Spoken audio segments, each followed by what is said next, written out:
Greetings, unsettled souls.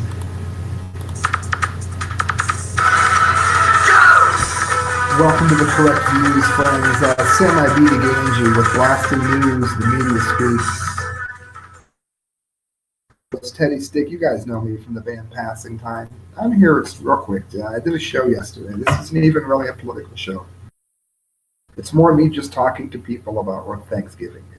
Because I think there's a lot of people out there who are expecting me to do the Charlie Brown rendition. And this year, friends, I don't really have it in me. I'll be dead honest. Since last year at this time, I would venture to say that the only good thing that happened to me whatsoever, really, was that I got hired by the conservative Daily Post, also the people that own Teddy Stick. I was jobless doing freelance writing before that, so I guess part of what I'm saying could be looked at as a continuation of last year's bad luck. But last year at this time, I had a band that was made up of my brother, my best friend, and someone named Link, who I absolutely cherished as a friend, who made the band a lot of promises. I'm not here to slander anybody on a holiday, but the record label moved away from the band, largely without reason. The entire thing went down over text. Meanwhile, my wife and I were preparing dinner for people to come and have a meeting and talk about what was a very small misunderstanding. I then started the band all over again with new members and debuted it on Halloween. We're working with a smaller production company now and looking for a new label as we have to release the CD ourselves now. I don't want to get too personal, but things were going much better in terms of my private life than they are now. Just about everything that I have worked for the last 15 to 20 years has been skewed or otherwise completely ruined for me. It does look like the new band has a lot of hope in it, so I don't wish to imply anything other than that. But it's a lot of work, and it involves the primary people who started the band and made it sound like what it sounded like. Not erased, but the new sound, I think, is going to be harder to achieve since we haven't worked together as much. That doesn't mean I don't believe in it. I believe in it very much, and I'm thrilled to be working with the people that I'm working with. My point is here, I'm not going to keep going on, is it's been a very hard year, and I'm sure many of you can relate. I'm sure many of you have had horrible years, probably much worse. This year, other than my job and my health, things kind of suck. But you don't want to downplay either one of those. So for people that are in a situation like that, that is certainly something you want to look at. We don't live in North Korea. That's on our side. Basically, when it comes to Thanksgiving, if you've had a year like I have, you look at it this way. I don't believe that everything that happens is necessarily the fault of God. I think we should be thankful for what he does protect us from and what he does give us.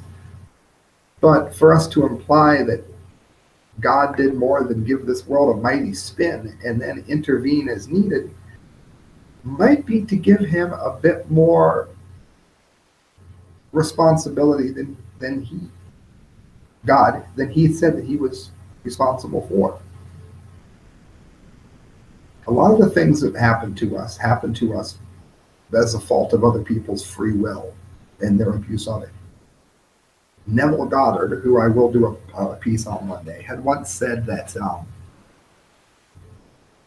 there is no human emotion or feeling that is as well received as relief. There is no feeling that encompasses the person as strongly as relief. Well, I would like to argue that betrayal does. Unfortunately, betrayal can be felt almost as acutely as relief. This year, I have seen more betrayal than just about anybody. I have seen Judas and Benedict Arnold. I have seen a lot of hurdles that I did not earn, and a lot of hardship that could have easily been talked out if people had not been abusing their free will. So I guess my message for you this Thanksgiving is there's a lot of us who don't have necessarily copious amounts of things to be thankful for. Both of my parents are dead, and I do have some family members here, but I hardly know them due to just life being what it is. When I was growing up, we weren't close to them, yada yada. This Thanksgiving, I may choose just to stay in bed, to tell you the truth. But I think for those who are understanding and relating to what I'm saying here, this message is bigger than that. I think this message means that we need to remember two things. First of all, at the end of the day, Thanksgiving is just another day, and the sun will come up on Black Friday and we'll be dodging traffic, cussing at shoppers, and forgetting all about Turkey Day. The other thing we need to remember is that not everything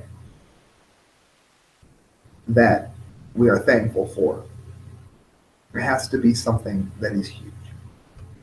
Sometimes, let's face it, we're just thankful if something else terrible didn't happen to us.